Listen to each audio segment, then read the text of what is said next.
तिथि आम पालन कर सारे। तो सब जगह आम माँ आलोचना शुणुचे। तेज आज माँ जीवन धारा उपर आलोचना तो आपण मैंने शुणुंट मोर आज चाहूँगी जे नारीर शिक्षा उपरे आलोचना करने। नारीर शिक्षाटा किभली भाव हवा कथा, नारी शिक्षार आवश्यकता भी कौन।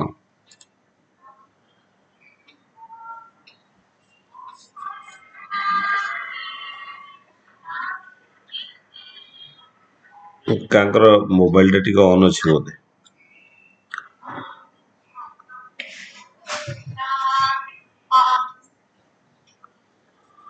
तो नारीर शिक्षा देखा जाऊ आज कथा उठुची जे वुमेन एम्पावरमेंट।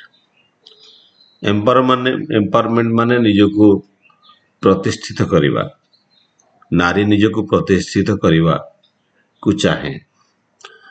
सेतिपई जो शिक्षार आवश्यक पड़े, जो कंपटीशन आज चली, नारीटी चाकरी करिया को चाहे एवं पुरुष भली पुरुषर पादरे पाद चलई से आग को बढ़िबा को चाहे।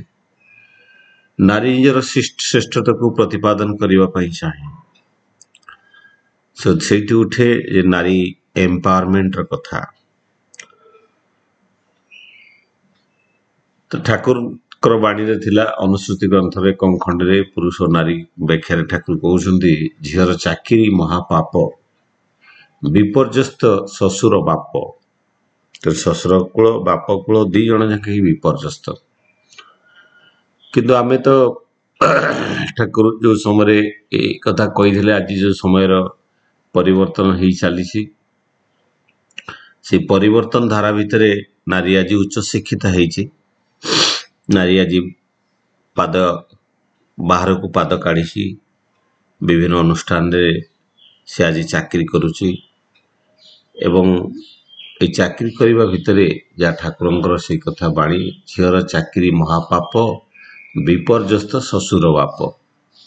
तो ससुर बाप आज विपर्यस्त होती आम देखा पड़ू।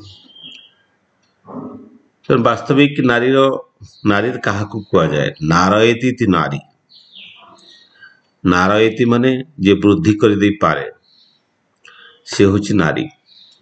नारी हूँ वर्धनशीला। नारी वृद्धि करे कि से तार वैशिष्ट्य को प्रतिपादित करे, आ पुरुष वर्धित होइकी तार वैशिष्ट्य को प्रतिपादित करे।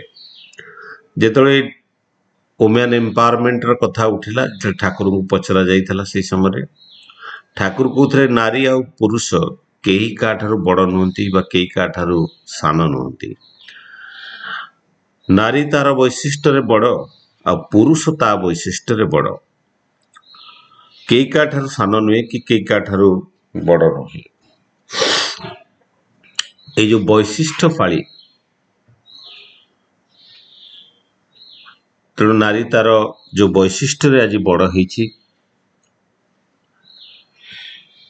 तेणु ठाकुर ये जो शिक्षार विधान जिते कथा उठे नारी शिक्षित हवा ठाकुर मना करना, किंतु तार शिक्षार धाराटा एमती हवा कथा से तार वैशिष्ट्य को पालन करने कथा। नारी आज शिक्षित तो होइछि, किंतु आज देखिया यदि आपण देखिए अनेक नारी कर वैशिष्ट्य थारू अनेक दूर को चली जाइछंती। हाथ रे शंखा नहीं, मथारे आ सिंदूर नहीं। विवाहिता नारी आ अविवाहित नारी को जो व्यतिक्रम थाए जहा द्वारा आम जानी पारू, आज जानिबाटा आज कष्ट हो जाए जे से विवाह करी कि न करी। कारण नारी मथारे आ सिंदूर नहीं। किंतु ठाकुर कहते लुहा बढ़ाए रक्त गणा शंखरे पुष्ट हाड़ सिंदूर रे शोभा बढ़ाए बंध्यार प्रतिकार। तेणु ठाकुर कहते लुहा बढ़ाए रक्त गणा शंखरे पुष्ट हाड़। नारी जो माने शंखा पिंधे এই ଶଙ୍ଖା ଭିତରେ ଅନେକ ଏରା ଯୋଉ ଆଇରନ୍ କଣ୍ଟେଣ୍ଟରେ ତିଆରି ହେଇଥାଏ ବା ଶଙ୍ଖର ଯୋଉଟା ଆସେ ଯୋଉଟା କ୍ୟାଲସିୟମ ଥାଏ ତାର ହାଡ଼କୁ ପୁଷ୍ଟ କରେ। ଆଉ ଯୋଉ ଲୁହା କଙ୍କଣ ଯୋଉ ପିନ୍ଧେ ସେଥିରେ ତାର ରକ୍ତ କଣା ମଧ୍ୟ ତାର କାରଣ ଯୋଉ ମନ୍ଥଲି ମାସିକ ଋତୁସ୍ରାବ ହୁଏ ସେଥିରେ ତାର ଆଇରନ୍ ଡେଫିସିଏନ୍ସି ନର୍ମାଲି ହୁଏ। ସେ ଆଇରନ୍ ଡେଫିସିଏନ୍ସି ପାଇଁ ସେ ସେଥିପାଇଁ ଲୁହାର କଙ୍କଣ ଗୋଟେ ହାତରେ ଲଗାଉଥିଲା। ସେଥିପାଇଁ ଲୁହା ବଢ଼ାଏ ରକ୍ତ କଣା ଶଙ୍ଖରେ ଶଙ୍ଖରେ ପୁଷ୍ଟ ହାଡ଼ ଯୋଉ ଶଙ୍ଖା ପିନ୍ଧେ ହାତରେ ଶଙ୍ଖା ପିନ୍ଧେ ତା ହାଡ଼ଟା ପୁଷ୍ଟ ହୁଏ। ସିନ୍ଦୁରରେ ଶୋଭା ବଢ଼ାଏ ବନ୍ଧ୍ୟାର ପ୍ରତିକାର। ଏ ସିନ୍ଦୁରଟା ଗୋଟେ କେମିକାଲଟେ, ଏଟାକୁ ଗୋଟେ ବୋରାକ୍ସ ବୋଲି କୁହାଯାଏ। ଏ ବୋରାକ୍ସଟା ଗୋଟେ ସୋଡିୟମର କମ୍ପାଉଣ୍ଡ ଯୋଉଟା କି ଆଲକାଲାଇନ୍ ମେଟେରିଆଲ। ତେଣୁ ନାରୀ ହେଉଛି ଅମ୍ଳୀୟ, ତା ଶରୀରଟା ଅମ୍ଳୀୟ ଜାତୀୟ, ସେଥିପାଇଁ ସେମାନେ ଖଟା ଖାଇବାକୁ ବେଶୀ ଭଲ ପାଆନ୍ତି ପୁରୁଷଙ୍କ ମାନଙ୍କ ଅପେକ୍ଷା। ଆଉ ପୁରୁଷ ହେଉଛି କ୍ଷାରୀୟ ଜାତୀୟ, ତାର ଯୋଉ ଶୁକ୍ର ଆଣୁରେ ବି ମଧ୍ୟ କ୍ଷାର ଥାଏ। ଆଉ ନାରୀର ଯୋଉ ଜନସ୍ରାବ ହୁଏ ସେଟା ଅମ୍ଳୀୟ ଥାଏ। ତେଣୁ ସେ ଅମ୍ଳତା ତାର ଯୋଉ ପିଏଚ୍ ଥାଏ ସେଟା ଅତି ତୀବ୍ରତର ନ ହେବା ପାଇଁ ତାକୁ କଣ୍ଟ୍ରୋଲ ରଖିବା ପାଇଁ ତ ସେଥିପାଇଁ ସେ ତାକୁ ଏଇ ଯୋଉ ସିନ୍ଦୁର ପିନ୍ଧେ ସେ ତାର ଆଲକାଲିନଟାକୁ ମେଣ୍ଟେନ୍ କରିକି ରଖେ। ଆଉ ଯେତେ ଆଲକାଲାଇନ୍ ଆପଣ ଦେଖିବେ ନାରୀମାନେ ବେଶୀ ରୋଗଗ୍ରସ୍ତ ଥାନ୍ତି ପୁରୁଷମାନଙ୍କ ଅପେକ୍ଷା। କାହିଁକି ବଡିଟା ଯେତେ ଏସିଡିକ୍ ହେଇଯାଏ ସେତେ ରୋଗ ହେଇଯାଏ। ଆପଣ ଦେଖିବେ ଯଦି ଷ୍ଟଡିରେ ଦେଖା ହେଇଛି ଯେ ମ୍ୟାକ୍ସିମମ୍ କ୍ୟାନ୍ସର ଆଫେକ୍ଟେଡ୍ ଯଦି ଦେଖାଯାଏ ସ୍ତ୍ରୀ ଲୋକମାନେ ବେଶୀ କ୍ୟାନ୍ସର ଆଫେକ୍ଟେଡ୍ ଥାନ୍ତି ପୁରୁଷମାନଙ୍କ ଅପେକ୍ଷା। ତାର ମୂଳ କାରଣ ଯଦି ଆମେ ଦେଖୁ, କାରଣ ଏଇ କ୍ୟାନ୍ସର ସେଲ୍ଟା ଏସିଡିକ୍ ମିଡିୟମରେ ବେଶୀ ବୃଦ୍ଧି ପାଏ ଆଲକାଲାଇନ୍ ମିଡିୟମ ଅପେକ୍ଷା।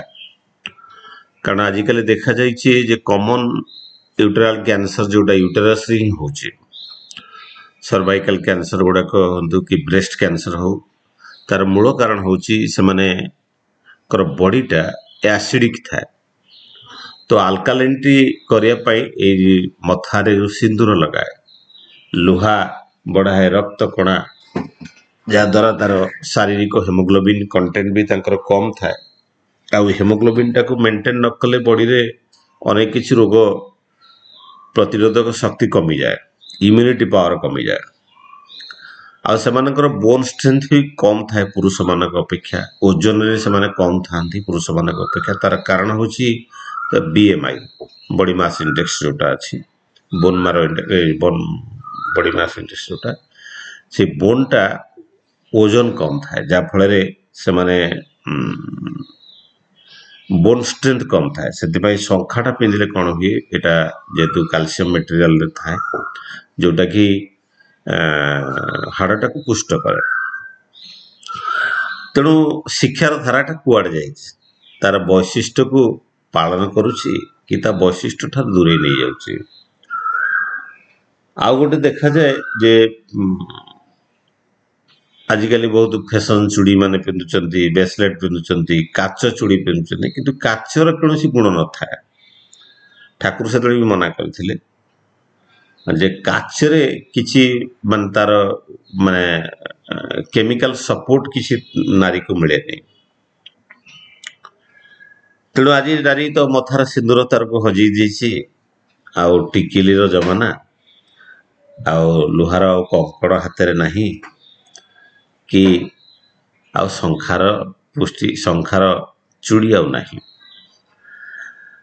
ଯେହେତୁ ଜଗଜନୀ ଲକ୍ଷ୍ମୀ ମାଙ୍କର ମାସ, ସେଦିନ ଶୀତୁଆ ସକାଳେ ଜଗଜନୀ ଲକ୍ଷ୍ମୀ ମା ବସିଛନ୍ତି ଠାକୁରଙ୍କ ପାଖରେ ଖରାରେ। ହଠାତ୍ କିନା ମାନେ ଠାକୁରଙ୍କର ବୟସ ସେତେବେଳେ ବହୁତ ଅଧିକ ହେଇଗଲାଣି। ଆଉ ଲକ୍ଷ୍ମୀ ମା କହୁଛନ୍ତି আমি থাকতে থাকতে আপনি চলে যাবে, ମାନେ ମୁଁ ବଞ୍ଚି ଥାଉ ଥାଉ ଆପଣ ଚାଲି ଯାଆନ୍ତୁ। ବାସ୍ତବିକ ଦେଖୁ କି ଗୋଟେ ସଧବା ନାରୀ, ଗୋଟେ ନାରୀର ସ୍ୱପ୍ନ ଥାଏ ଯେ ସେ ସଧବା ବିଷୟରେ ଏଇ ଧରାଧାମରୁ ବିଦାୟ ନେବା ପାଇଁ ଚାହେଁ। ସ୍ୱାମୀ ବଞ୍ଚିଥିଲା ଅବସ୍ଥାରେ से मथारे सिंदूर आ हाथ शंखा पिंधिकी विदा नापी चाहे से ग्रामपथर कविता कथा मोर मन पड़े स्कूल आम पढ़ी जो थे लेखा थिला आसीबा जनर बंधु यही पथ आसीबा जनर साक्षी यही पथ फेरिबा जनर बंधु जिते बहुटी पुराणा पिंधि जिते तार शाशुघर को आसे से गाँव मशाणी दे जिते जाए से मशाणी को से साक्षी रखी जाए जिते से जाने ता शाशुघर आसीगला से मथा टेकिकी देखे टिके गाँ मुंडटा कारण गाँ भितर तो लोक मैंने थे उड़ना टेकिकी देखी हुए तो से टिके देखे आउ हय तो सहीटा ही ताकू से साक्षी रखी जाए साक्षी रखी जाए आओ आसीबा जनर साक्षी यही पथ फेरिबा जनर बंधु जिते से विदाय नहीं कि आसे शेष विदाय से से मशाणी से मशाणी से साथी ही जाए से ग्राम पथर साथी ही जाए सबुदिन चिर जीवन साथी ही जाए से आसीबा जनर साक्षी यही पथ फेरिबा जनर बंधु तो लक्ष्मी माँ से दिन कहते आम थाकती थाकती आपने चले जाए ठाकुर से दिन समस्त को डाकी कहते किए कौटी अच्छे दौड़ी आस देख कलिजुगे लक्ष्मी माँ अकाट्य वचन को टिके शुणी जाओ कलिजुगे लक्ष्मी माँ अकाट्य वचन को टिके शुणी जाओ कारण सधवा नारीटा चाहे कि सी सधवा भाव में चली जा चाहे किंतु लक्ष्मी माँ जीवन पूरा समर्पित जीवन थिला जो जीवन तांकर समस्त कर्म समस्त चिंता समस्त वाक्य सबकि ठाकुर समर्पित थिला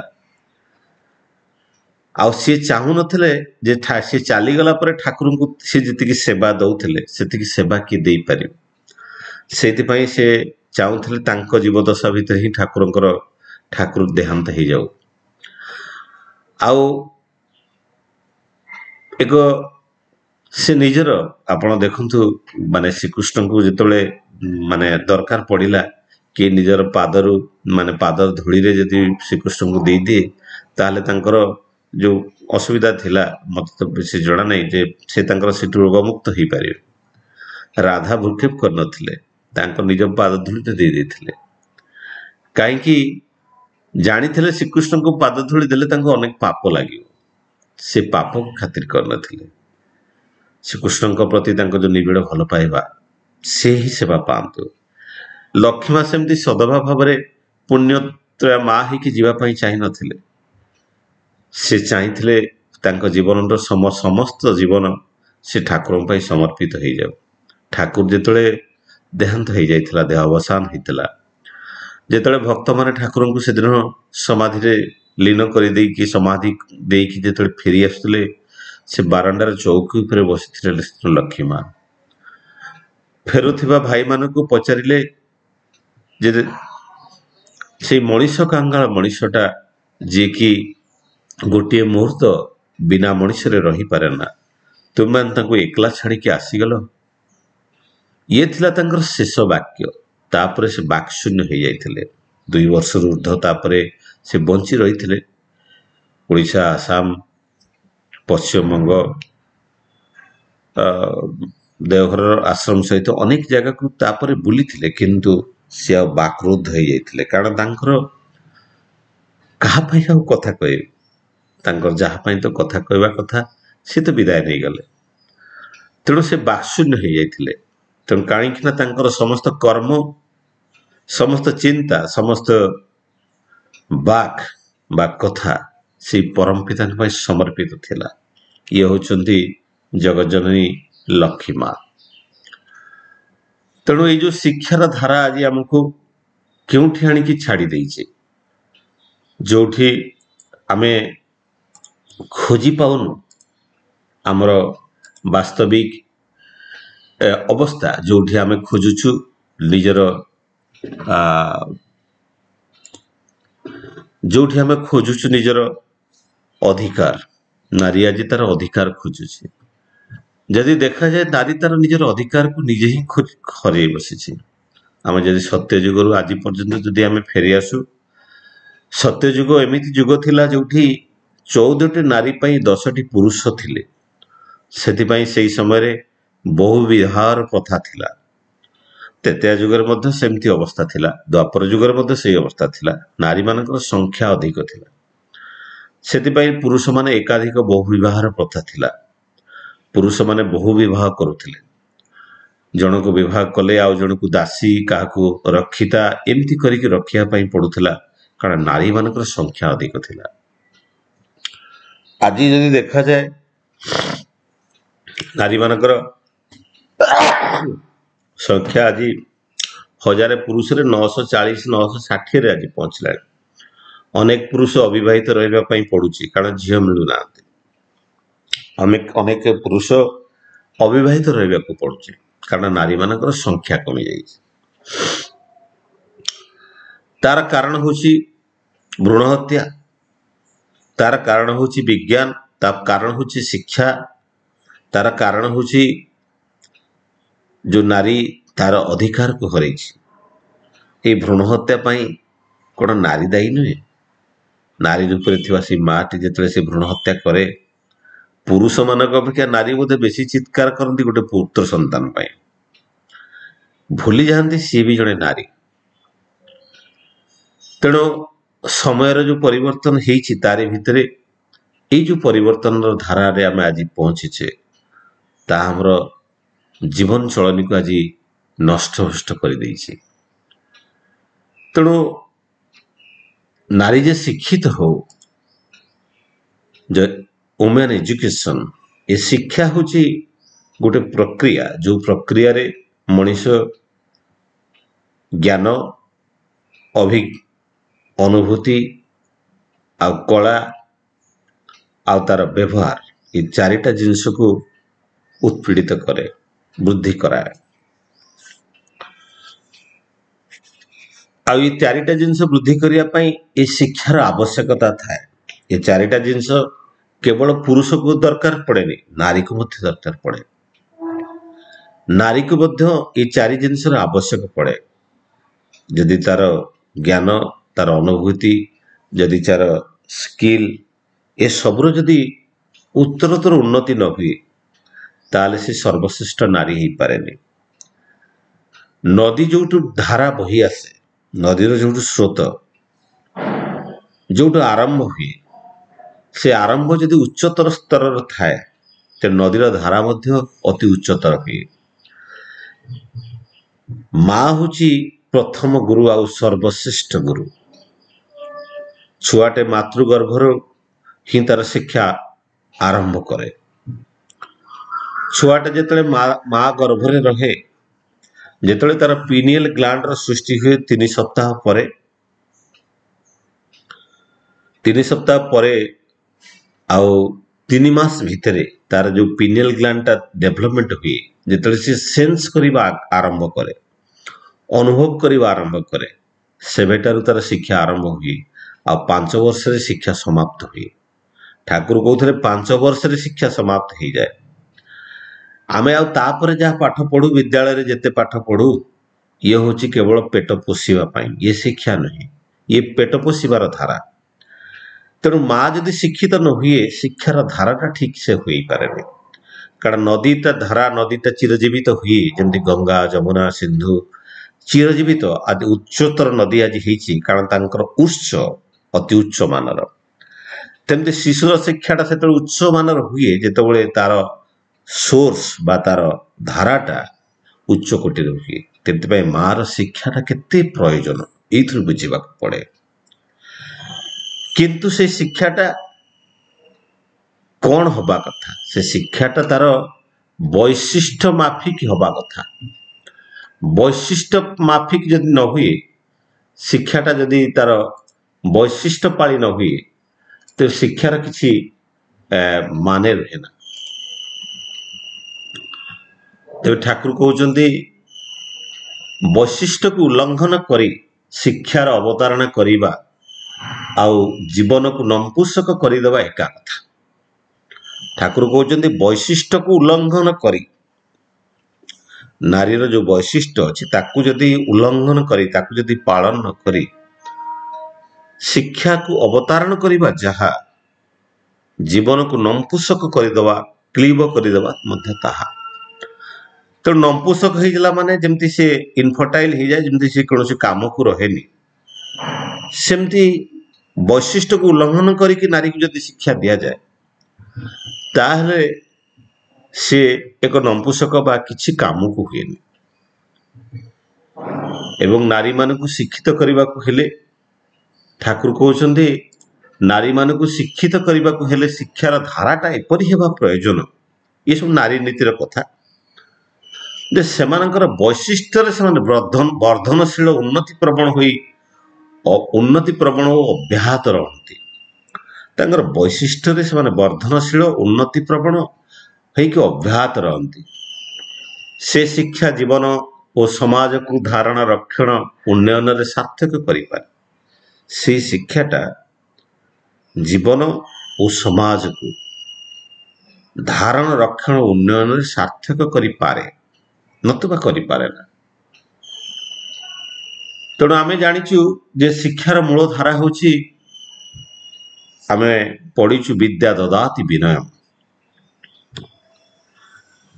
ତେଣୁ ବିଦ୍ୟା ଦଦାତି ବିନୟମ୍, ବିଦ୍ୟାଟା ବିନୟ ସ୍ୱଭାବ ସୃଷ୍ଟି କରେ। ଠାକୁର ନାରୀ ନୀତିରେ ଠାକୁର କହୁଛନ୍ତି ନାରୀ ଯଦି ମଥାନତ କରି ସମ୍ମାନର ସହିତ ନିଜର ମତକୁ ଯଦି ପ୍ରକାଶ କରେ ଏବଂ ତତ୍ ସମ୍ପର୍କରେ କାହାରିକୁ ହୀନ କରେ ନାହିଁ, ସେ ସହଜରେ ଆଦରଣୀୟ ଆଉ ପୂଜନୀୟ ହେଇ ଉଠେ। ତେଣୁ ନାରୀ ଅନେକ ସମୟରେ ତାର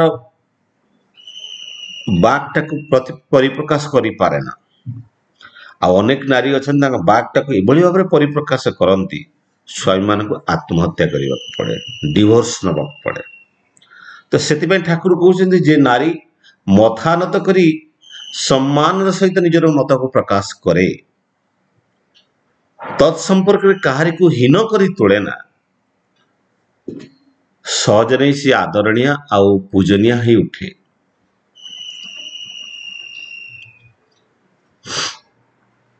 ନାରୀର ଶିକ୍ଷାର ଭିତ୍ତି କେମିତି ହେବା କଥା ଠାକୁର କହୁଛନ୍ତି, ମଣିଷ ସାଧାରଣତଃ ପୁଅ ଝିଅ ମାନଙ୍କର ଯେଉଁ ଶିକ୍ଷା ମାର ବୋଧ, ବାକ୍ୟ, ଚଳନ, ଚରିତ୍ର ଏବଂ ଦକ୍ଷତାରୁ ହିଁ ପାଇଥାଏ। ନାରୀ ନୀତି କଥା ବାଣୀ ସଂଖ୍ୟା 151। ସେଥିରେ ଠାକୁର କହୁଛନ୍ତି ପୁଅ ଝିଅ ମାନଙ୍କର ଯେଉଁ ଶିକ୍ଷା ସେମାନେ ମାର ବୋଧ, ବାକ୍ୟ, ଚଳନ, ଚରିତ୍ର ଏବଂ ଦକ୍ଷତାରୁ ହିଁ ପାଇଥାନ୍ତେ। ଯଦି ମା ଯଦି ଦକ୍ଷ ନ ହୁଏ, ଦକ୍ଷ କେମିତି ହବ? ଅନେକ ମା ତ ଦୀକ୍ଷା ନେଉନାହାନ୍ତି, ଆଉ ଯେଉଁମାନେ ଦୀକ୍ଷା ନେଉଛନ୍ତି ସେ ଦୀକ୍ଷାର ଧାରାକୁ ପ୍ରତିପାଳନ କରୁନାହାନ୍ତି। ତେଣୁ ଦକ୍ଷତା କୋଉଠି ଆସିବ? ଦୀକ୍ଷା ନେଇକି ତ ଦକ୍ଷ ହୁଏ। ସେଥିପାଇଁ ଠାକୁରଙ୍କର ଯୋଉ ଛଡ଼ାର ଗାନ ଅଛି, ପାଠ ପଢାରେ ଦକ୍ଷ ହେଲେ ହିଁ ଶିକ୍ଷା ତାକୁ କୁହେ ନା, ଆଚାର ବ୍ୟବହାର ସହଜ ଜ୍ଞାନ ନହେଲେ ଶିକ୍ଷା ହୁଏ ନା। ଏ ଆଚାର ବ୍ୟବହାର ସହଜ ଜ୍ଞାନ, ଏ ସହଜ ଜ୍ଞାନ ହଉଛି ତାର ଦକ୍ଷତା। ଆଉ ମାତୃଗର୍ଭରେ ଯେତେବେଳେ ମାଟି ଥାଏ, ଏ ପିଲାଟି ଥାଏ, ସେ ଅନେକ କିଛି ଶିଖି ନିଏ। ମାର ଚିନ୍ତା, ଚଳନ, ଚରିତ୍ର, এই ବୋଧ ଭିତରୁ ଯୋଉ କମ୍ପନ ସୃଷ୍ଟି ହୁଏ, ଯାହା ଡକ୍ଟର ଟେସ୍ଲା, ଯିଏ ବଡ ନୋବେଲ ପ୍ରାଇଜ ପାଇଥିଲେ, ଜଣେ ବଡ ସାଇଣ୍ଟିଷ୍ଟ, ସେ କହୁଥିଲେ your thought is the vibration. And ଯିଏକି ଠାକୁରଙ୍କର ପୂର୍ବ ଅବତାର ରାମକୃଷ୍ଣ ପରମହଂସଙ୍କର ସାନ୍ନିଧ୍ୟ ଲାଭ କରିଥିଲେ, ସେ କହୁଥିଲେ if you want to know the secret of this universe you have to know the vibration and your thought is the vibration. ନାରୀଟା ଯଦି ବହୁତ ଭଲ କଥା କହେ, ଭଲ ବ୍ୟବହାର ଦେଖାଏ, କିନ୍ତୁ ମନେ ମନେ କୁଚିନ୍ତା କରେ, ସେଇ କୁଚିନ୍ତାର ଯୋଉ କମ୍ପନ ସନ୍ତାନଟି ସେଇ 3 ମାସ ଭିତରେ ହିଁ ଗ୍ରହଣ କରିବା ଆରମ୍ଭ କରିଦିଏ ଏବଂ ତଦମାଫିକ ସେ ହେଇ ଉଠେ। ତାର ଜ୍ୱଳନ୍ତ ଉଦାହରଣ ହେଉଛି ଅଭିମନ୍ୟୁ। ତାର ଜ୍ୱଳନ୍ତ ଉଦାହରଣ ହେଉଛି ଅଭିମନ୍ୟୁ। ମାତୃଗର୍ଭରେ ହିଁ ସେ ଶିକ୍ଷା ଗ୍ରହଣ କରିଥିଲା, ଯୁଦ୍ଧ ବିଦ୍ୟାର ଶିକ୍ଷା। ସେତେବେଳକୁ ସୁଭଦ୍ରା ଶୋଇପଡ଼ିଥିଲେ, ଯୋଉଥିପାଇଁ ସେ ଚକ୍ରବ୍ୟୁହ ଭେଦ କରିକି ବାହାରକୁ ଆସିବାର ଶିକ୍ଷାଟାକୁ ଶିଖି ପାରିନଥିଲା। ତେଣୁ ସୁଭଦ୍ରା ଯଦି ଜାଗିକି ରହିଥାନ୍ତେ, ହୟତ ଅଭିମନ୍ୟୁ ଚକ୍ରବ୍ୟୁହକୁ ଭେଦ କରିକି ବାହାରକୁ ଆସି ପାରିଥାନ୍ତେ। କଥା ଗୋଟେ, ସୁଭଦ୍ରା ଆଉ ଦ୍ରୌପଦୀଙ୍କ ଭିତରେ କିଏ ଭଲ ମା? ସୁଭଦ୍ରା ହଉଛି ଉଚ୍ଚକୋଟୀର ମା, ଶ୍ରୀକୃଷ୍ଣଙ୍କର ଭଉଣୀ। ଆଲୋଚନା ପ୍ରସଙ୍ଗରେ ଜଣେ ଠାକୁରଙ୍କୁ ଜଣେ ଦାଦାଟେ ପ୍ରଶ୍ନ ପଚାରୁଛନ୍ତି ଯେ ଦ୍ରୌପଦୀ କୁଆଡ଼େ ଚାହୁଁଥିଲେ କର୍ଣ୍ଣକୁ ବିବାହ କରିବା ପାଇଁ, 5ଟି ବର ଥାଇ ଆଉ ଗୋଟେ ବରକୁ ବିବାହ କରିବା ପାଇଁ ଚାହୁଁଥିଲେ। ସତ୍ୟଯୁଗର ସମୟରେ ଏମିତି ଥିଲା ଯେ ନାରୀ ବହୁତ ଉଚ୍ଚତର ସ୍ତରରେ ଥିଲେ, ନାରୀ ହିଂସ୍ର ଥିଲା। ଆପଣ ଯୋଉ କାନରେ ପିନ୍ଧନ୍ତି, ଯୋଉ ଝିଅମାନେ ଯୋଉ କାନରେ ଅଳଙ୍କାର ସ୍ୱରୂପ ଯୋଉ ରିଙ୍ଗ ପିନ୍ଧନ୍ତି, ତାର କାରଣ ହଉଛି ଏଇ ଯୋଉ ନାରୀର ପ୍ରବୃତ୍ତିଟାକୁ ବଶୀଭୂତ କରିବା। କାରଣ ନାରୀ ହଉଛି ବହୁତ ହିଂସ୍ର, ପୁରୁଷ ମାନଙ୍କ ଅପେକ୍ଷା ସେଟା ହିଂସ୍ର। ଆପଣ ଦୁର୍ଗା ରୂପରେ, କାଳୀ ରୂପରେ, ଛିନ୍ନମସ୍ତା ଉପରେ ଯେତେ ମାନେ ନାରୀ ମାନଙ୍କୁ ଯେତେ ଦେବାଦେବୀ ଭାବରେ ମାନେ ପୂଜା କରାଯାଏ, ସମସ୍ତେ ଦେଖ ହିଂସ୍ର ରୂପ। କାରଣ ସତ୍ୟଯୁଗର ଅବସ୍ଥା ସେୟା ଥିଲା। ଧୀରେ ଧୀରେ ତ୍ରେତୟା ଆଉ ଦ୍ୱାପର ଆଉ କଳି ଯୁଗରେ ଆଜି ଏଇଭଳି ନିଷ୍ପେଷିତ ଅବସ୍ଥାକୁ ନାରୀ ଆଜି ଯୋଉ ନିଜର ଅଧିକାରକୁ ସାବ୍ୟସ୍ତ କରିବା ପାଇଁ ଚାହୁଁଛି। ତେଣୁ ଏଇ ଯୋଉ ଅବସ୍ଥା, ଏଇ ଯୋଉ ମାନେ କାନରେ ଯୋଉ ରିଙ୍ଗ ପିନ୍ଧନ୍ତି, ତାର ମୂଳ କାରଣ ହଉଛି ଆଗରୁ ସ୍କୁଲ ମାନଙ୍କରେ କାନ ମୁଡି ଦିଆ ହଉଥିଲା। କାରଣ କାନ ମୁଡିବା ଦ୍ୱାରା କାନ ଭିତରେ ଯୋଉ ନର୍ଭଟା ଅଛି ସେଟା ଆକ୍ଟିଭ ହୁଏ, ଆଉ କାନର ନର୍ଭଟା ଆକ୍ଟିଭ ହେଲେ ପ୍ରବୃତ୍ତିଟା ନିୟନ୍ତ୍ରିତ ହୁଏ। ଏଇ କାନରେ ଯୋଉ ରିଙ୍ଗ ପିନ୍ଧନ୍ତି ତାଙ୍କ ପ୍ରବୃତ୍ତିଟା ନିୟନ୍ତ୍ରିତ କରିବା ପାଇଁ। ଆପଣ ଭକ୍ତ ପ୍ରହ୍ଲାଦର କଥା ଦେଖନ୍ତୁ, ସେ ମାତୃଗର୍ଭରେ ହିଁ ସେ ବିଷ୍ଣୁଙ୍କର ଭକ୍ତ ହେଇ ଉଠିଥିଲା। ବିଷ୍ଣୁ ଭକ୍ତର ଯୋଉ ଭାବ ତା ଭିତରେ ସଞ୍ଚାରିତ ହେଇଥିଲା, ସେ ମାତୃଗର୍ଭରେ ହିଁ ହେଇଥିଲା। ଛୋଟ ପିଲାଟି ଜନ୍ମ ନେଲା ପରେ କୁନି କୁନି ଆଖିରେ ଚାରିପାର୍ଶ୍ୱକୁ ସବୁ କିଛି ଦେଖେ, ଆଉ ତା ମା ଯୋଉ ତା ବାପାକୁ ଭଲ ପାଏ, ତା ବାପା ପ୍ରତି ଯୋଉ ସ୍ନେହ ଥାଏ, ସେ ସେଇଠୁ ଅନୁଭବ କରିପାରେ ଯେ ଦୁନିଆରେ ମା ବୋଧେ ଆଉ ଜଣେ କିଏ ଅଛି ଯେ କି ମତେ ଭଲ ପାଏ। ସେଥିପାଇଁ ମା ପ୍ରତି ସେ ଶିଖେ। ଆଉ ଠାକୁରଙ୍କୁ ମୁଁ ଭୁଲିଗଲି ସେଟା କହିବା ପାଇଁ, ଯେତେବେଳେ ଠାକୁରଙ୍କୁ ଯେତେବେଳେ ପଚରା ଯାଇଥିଲା ଏଇ କଥା ଯେ ଦ୍ରୌପଦୀ ବୋଧେ କର୍ଣ୍ଣକୁ ବିବାହ କରିବା ପାଇଁ ଚାହୁଁଥିଲେ, ଷଷ୍ଠ ସ୍ୱାମୀ ହିସାବରେ ବରଣ କରିବା ପାଇଁ। ଠାକୁର କହିଲେ ଯେତେବେଳେ ନାରୀର ପ୍ରବୃତ୍ତିଟା ଏକ ସ୍ୱାମୀରେ ଯେତେବେଳେ ପୂରଣ ନ ହୁଏ, ଆଉ ଯେହେତୁ ଦ୍ରୌପଦୀଙ୍କର 5 ସ୍ୱାମୀ ଥିଲା, ତା ଭିତରେ ତାଙ୍କର ଯଦି ପ୍ରବୃତ୍ତିଟା ଯଦି ସମାହିତ ହଉନଥିଲା, ତାଙ୍କର ଯୋଉ ଭୋଗ ଲାଳସା, ତାଙ୍କର ଯୋଉ ମାନେ ଯୌନ ଲାଳସା ଯଦି ପୂର୍ତ୍ତି ହଉନଥିଲା, ସେଥିପାଇଁ ସେ ଷଷ୍ଠ ସ୍ୱାମୀ କହୁଥିଲେ। ସେଥିପାଇଁ ଠାକୁର କହିଲେ, ସେଥିପାଇଁ ସେ ଗୋଟେ ଭଲ ମା ହେଇପାରିଲେନି। କାରଣ ମାତୃତ୍ୱଟା ସତୀତ୍ୱ ଉପରେ ନିର୍ଭର କରେ। ଯାହାର ସତୀତ୍ୱଟା ଯେତେ ଷ୍ଟ୍ରଙ୍ଗ, ତାର ମାତୃତ୍ୱଟା ସେତେ ତୀବ୍ର। ଆଉ ଏଇ 3 ପ୍ରକାର ସତୀତ୍ୱ ଅଛି। 3 ପ୍ରକାର ସତୀତ୍ୱ ଭିତରେ ଯୋଉ ଶାରୀରିକ ସତୀତ୍ୱ, ମାନସିକ ଏବଂ ଆଧ୍ୟାତ୍ମିକ ସତୀତ୍ୱ, ଏ ଶାରୀରିକ ସତୀତ୍ୱ ଗୋଟେ ନାରୀ ରକ୍ଷା କରିପାରେ, କିନ୍ତୁ ତାର ମାନସିକ ସତୀତ୍ୱ ରକ୍ଷା କରିପାରେ ନା। ସେଥିପାଇଁ ଯୋଉ କୋ ଏଜୁକେସନକୁ ଠାକୁର କହୁଥିଲେ ଦ ପାଇଥନିକ ପଏଜନ, ସ୍ୱର୍ଗକୁ ନିଶୁଣି।